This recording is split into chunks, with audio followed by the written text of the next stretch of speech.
Short, Speedy Sermon Summaries. This sermon's title is Why We, Seventh-day Adventists, Believe What We Believe, and it was presented by Dr. Sherwin Jack from the Atlanta Berean Seventh-day Adventist Church. The main texts in the order presented are Revelation 14:6-12, Revelation 1 verses 1, and a book called Evangelism, page 119. Dr. Jack started by stating that the three angels' message is one of the most important. Then he said the three angels' message has three overall characteristics. The first is that it has a sense of urgency. The second is that it's eternal. He said that contrary to popular belief, salvation has always been a plan of faith and grace in both the Old and New Testaments. It was never a plan of works. The Old Testament has a faith in He who was to come, and the New Testament has a faith in He who did come. The message's third characteristic is that it has a universal application. It has to do with every nation, kindred, tongue, and people. Dr. Jack then stated the three angels' message says if believers proclaim the message and people change, they will be forgiven. If believers do not proclaim the message and people die in their sins, then their blood will be on believers' hands.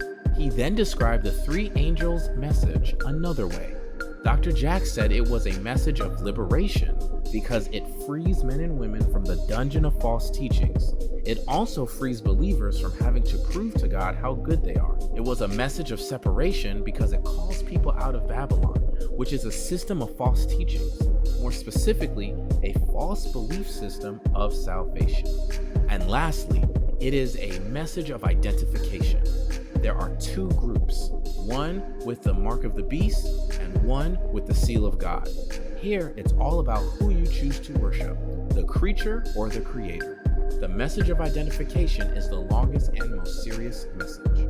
The mark of the beast in the hand is a mark due to convenience, people just going along because it's easiest. The mark in the forehead is a choice to believe the lie. The mark is a sign of allegiance. People with the mark will receive God's wrath without his wrath being mixed with grace. The seal of God is the Sabbath. The seal is given to those who keep the commandments of God, all the commandments of God, and have the faith of Jesus. These people are under the jurisdiction of the law, but not under its punishment. Dr. Jack said it's like getting pulled over for driving too fast, but getting off with a warning. Click the link in the description to watch the entire sermon. Subscribe for more short, speedy sermon summaries.